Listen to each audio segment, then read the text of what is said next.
Hindi 10th class के इस chapter में पद्य खंड में आज हम पढ़ने जा रहे हैं हमारी नींद। नींद देखेंगे, हमने यहाँ पे नींद लिखा है, पहले छोटी से लिखा हूँ, फिर काटा हूँ, फिर बड़ी से लिखा हूँ, इसलिए कि तुम जब लिखो तो भूल कर भी गलती ना करो। तो इस तरीके से तुम पढ़ने जा रहे हो हमारी नींद। और ये जो मैं चैनल, तुम इसको देखोगे और तुम्हें अगर अच्छा लगता है बच्चे लाइक भी करोगे, इससे शेयर तो ज़रूर करो। और निश्चित रूप से इसमें यदि तुम्हें कोई दिक्कत होती है तो कमेंट्स करो, और उससे ज़्यादा दिक्कत होती है तो तुम डायरेक्ट आओ मेरे पास, समझो। हमारी नींद, लेखक है वीरेन डंगवाल। वीरेन डंगवाल ने हमारी नींद माने हम जो इंसान हैं जो सोए हुए हैं, मतलब समझो कि आंखें खुली है लेकिन हम अपने आप को पहचान नहीं पाते हैं, तो हमें झकझोरने के लिए इन्होंने हमारी नींद से उठाने का कोशिश किया है। वीरेन डंगवाल के बारे में अगर जानना हो तो जो मैं तुम्हें ऑब्जेक्टिव सेक्शन दे रखा हूँ उसमें इनकी पूरी जीवनी और उनका डिटेल है, लेखक परिचय वहाँ पे देखोगे बच्चे। यहाँ सिर्फ इसका सारांश देखते हैं तो इसमें इन्होंने लिखा है कि एक मक्खी का जीवन क्रम पूरा हुआ, कई शिशु पैदा हुए और उनमें से कई तो मारे भी गए। दंगे, आगजनी, बमबारी में, गरीब बस्तियों में भी धमाके से हुआ देवी जागरण लाउड स्पीकर पर। काफ़ी इम्पोर्टेंट ये स्टेटमेंट जो तुम्हें दिखाई दे रहा है कि एक मक्खी का जीवन क्रम पूरा हुआ। एक मक्खी अपने जीवन के क्रम को तो पूरा करता है लेकिन कई शिशु पैदा करता है और सब झुंड के झुंड में रहते हैं, कई मारे भी जाते हैं दंगे, आगजनी, बमबारी में। अर्थात जहाँ इसने कोशिश किया है मक्खी के जीवन क्रम से, उससे इसने मानव के अस्तित्व को भी इसने झकझोरा है। और लेखक ने बताने की कोशिश किया है कि किस तरीके से गांव देहात के रहने वाले वैसे लोग जो मानव, एक मानव कई बच्चों को जन्म देते हैं और वे झुंड में रहते हैं, लेकिन रास्ते बिगड़ जाने की वजह से दंगे, आगजनी, बमबारी में वो मारे जाते हैं बच्चे। तो ये पूरा चैप्टर हम ठीक से समझ रहे हैं। पहले देखो यहाँ पे लिखा है कि प्रस्तुत कविता हमारी नींद के माध्यम से कवि वीरेन डंगवाल ने गरीबों के जीवन का चित्रण करते हुए कहता है। मधुमक्खी या मक्खी की जो बात हो रही है बच्चे, वो मक्खी नहीं बल्कि ये गरीब की बातें ये करते हैं। इसमें कहता है कि जिस प्रकार मक्खी बिना किसी उद्देश्य के पैदा होती है, संतान उत्पन्न करती है और फिर मर जाती है, ठीक उसी प्रकार कुछ मनुष्य निरुद्देश्य अपना जीवन जीते हैं तथा दीनता, गरीबी के कारण अत्याचारियों के अत्याचार का प्रतिकार नहीं करते हैं, देवी का जागरण पूरे उत्साह के साथ करते हैं तथा एक दिन अत्याचारियों के कोप के शिकार हो जाते हैं और काल के गाल में समा जाते हैं। इस तरीके से ये झकझोर देने वाला एक ऐसा चैप्टर हमारी नींद, ये उन लोगों के लिए है जो समाज के दबे कुचले लोग हैं, या ये उन लोगों के लिए हैं जो समाज में अपने महत्व को नहीं समझते हैं, जो संतान तो पैदा कर देते हैं लेकिन उनको उद्देश्य ही पता नहीं रहता है कि हमारा जीवन हुआ किस लिए है। उद्देश्य से भटक जाते हैं, कोई चोरी करता है, कोई डकैती करता है, कोई आगजनी करता है, कोई मान लो इसमें से बमबारी करने लगता है, कोई दंगा करता है और बिना उद्देश्य से वो कहीं ना कहीं मारे जाते हैं। और तो और अपनी गरीबी के कारण वह अत्याचार का शिकार भी होते हैं। देवी का जागरण पूरे उत्साह के साथ करते हैं। अर्थात जैसे देख लो, अभी हाल ही में मैं तुम्हें बता दूं सरस्वती पूजा आया है। बहुत सारे बच्चे रोड पे चलते हुए या हर गली मोहल्ले में तुम्हें दिखाई देंगे कि उन बच्चों को सरस्वती पूजा का महत्व क्या है उससे पता नहीं है। वे राह चलते हुए लोगों का रास्ता रोक लेते हैं, 2 4 10 रुपये चंदा लेते हैं। चंदा लेते हैं तो इसलिए नहीं कि पूजा पाठ सरस्वती माँ की आराधना करेंगे हम। सरस्वती माँ की आराधना करने का मकसद हुआ कि वो पढ़ना लिखना शुरू कर दें, ज्ञान की प्राप्ति करें, लेकिन उनका उद्देश्य वो नहीं होता।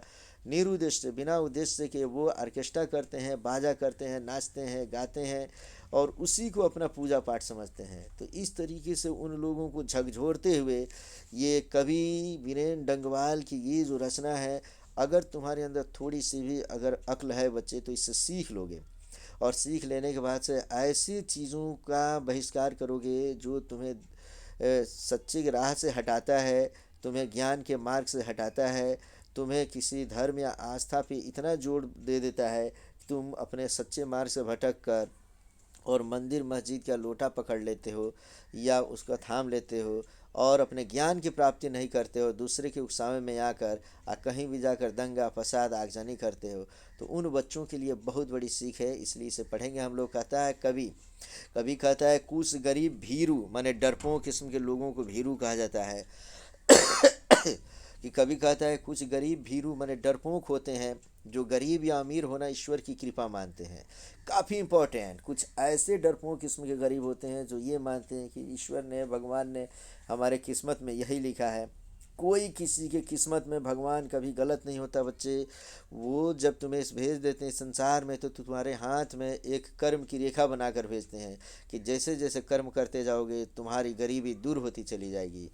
इसीलिए उसे ईश्वर का अभिशाप न समझे। अज्ञानता के कारण गरीब अपने अधिकार को जान नहीं पाता है। पेज पर ध्यान दो ठीक से। कहते हैं अज्ञानता के कारण गरीब अपने अधिकार को जान नहीं पाता है और शोषण का शिकार होते रहता है। वह हर अत्याचार को ईश्वर का विधान मानकर आजीवन सहन करते रहता है तथा अंततः मधुमक्खियों की तरह ही संतान उत्पत्ति कर निरुद्देश्य होकर अपने जीवन को समाप्त भी कर लेता है। काफ़ी इम्पोर्टेंट ये चैप्टर उन बच्चों के लिए है जो अपने जीवन के उद्देश्य को नहीं समझ रहे हैं।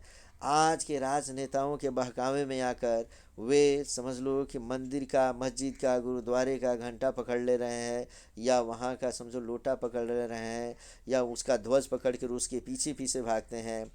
जितने राजनेता है ये अपने बच्चों को समझो कि बाहर भेज कर पढ़ाते हैं, अच्छे स्कूल में शिक्षा देते हैं और हमारे तुम्हारे जैसे आम पब्लिक के बच्चों को वो निरुद्देश्य कर देते हैं, धर्म का आडंबर उड़ा देते हैं, हमें धर्म का चोला पहना देते हैं।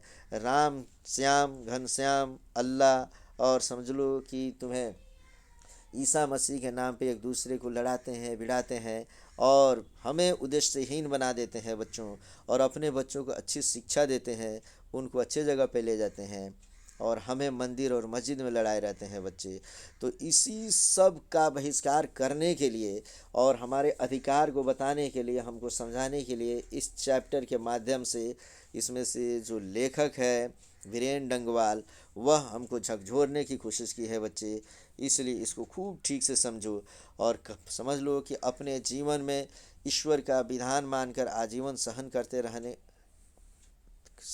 रहते हैं जो अत्याचार, उसके खिलाफ आवाज़ उठाने के लिए ही आवाज़ उठाने की बात भी ये करते हैं और कहते हैं कि अंततः मधुमक्खियों की तरह संतान उत्पत्ति कर निरुद्देश्य होकर अपने जीवन को समाप्त करने की ज़रूरत नहीं है।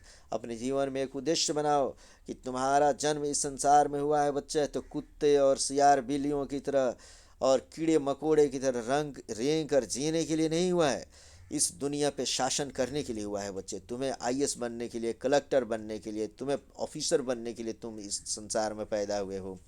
ये जब अपने मन में सोच लेते हो बच्चों, तब तुम समझो कि इस चैप्टर का महत्व समझ जाओगे। और किसी का झंडा फिर पीछे से जो तुम लोग ढोते रहते हो कभी, तो वो ढोने का काम ना करके तुम ऐसा काम करोगे कि लोग तुम्हारा झंडा ढोए, न कि तुम किसी दूसरे का झंडा ढो। और अपने जीवन का उद्देश्य बना लो कि ऑफिसर से कम इस संसार में तो हमें बनना ही नहीं है। इस तरीके से कवि कहता है कि गरीब अभाव में जीवन जीते हुए भी लोगों का ध्यान आकृष्ट कराने के लिए झूठी माने मिथ्या आनंद आन शान में के चक्कर में विभिन्न प्रकार के प्रदर्शन करते हैं। वे पर्व त्यौहार तथा शादी के नाम पर सामर्थ्य से ऊपर उठकर खर्च करते हैं, जिससे उनकी स्थिति सुधरने के बजाय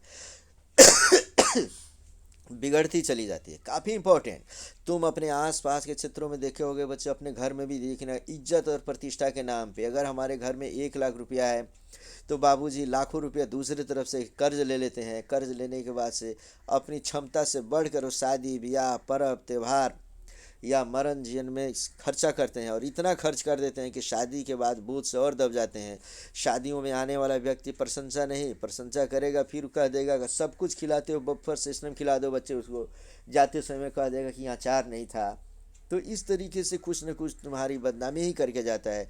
और वैसे लोगों के नाम पे कर्ज लेकर खर्च करने वाले को ये बताता है कि तुम अपनी झूठी प्रशंसा में क्यों पड़े हो इंसान, सच्चाई को जानो और जो सच्चाई है उसी को अपनाओ।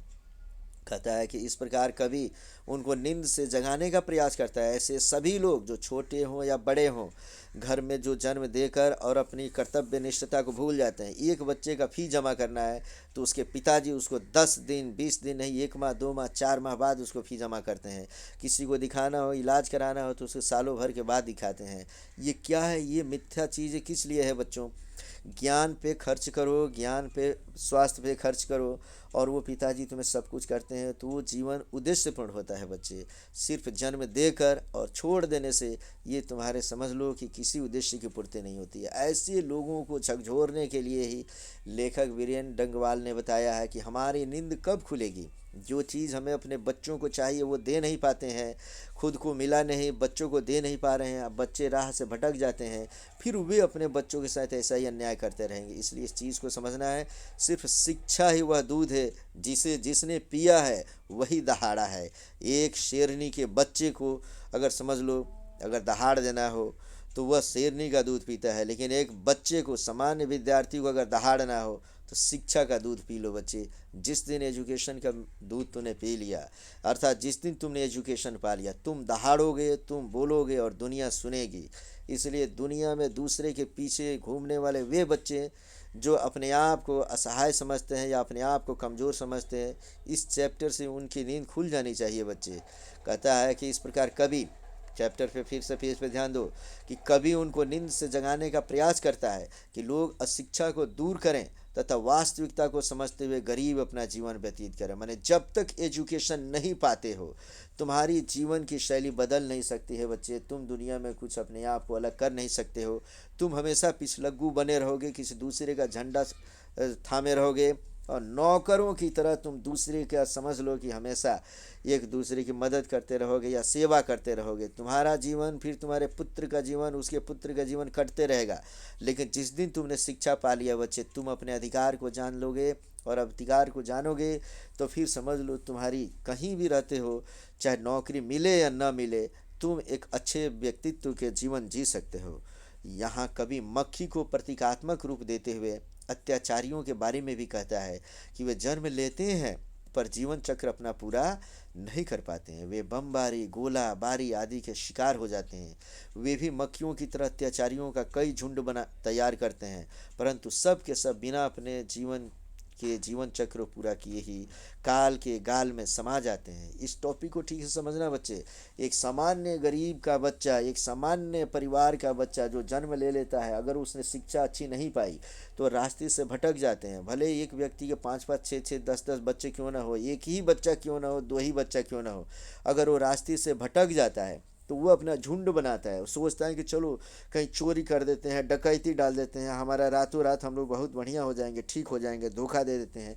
लेकिन वे भूल जाते हैं कि वे एक दिन पुलिस उनके चक्कर में पड़ जाती है और पुलिस उनको ढूंढने लगती है। और एक दिन कहीं ना कहीं यदि तुम अगर समझ लो कि गलत संगत में पढ़कर, गलत पार्टी बनाकर, गलत ग्रुप बनाकर अगर तुम कहीं गोलाबारी किए हो, बमबारी किए हो, डकैती कर रहे हो, चोरी कर रहे हो, तो तुम एक दिन पुलिस के गोली का शिकार हो जाओगे बच्चे। और उसी तरह अत्याचारियों का चाहे कितना भी झुंड क्यों न बना लो, पुलिस एक दिन तुम्हें ठीक वैसे ही मार देगी जैसे मक्खी प्रतीकात्मक रूप से। समझो कि कब कहाँ मर जाती है कोई ठिकाना नहीं।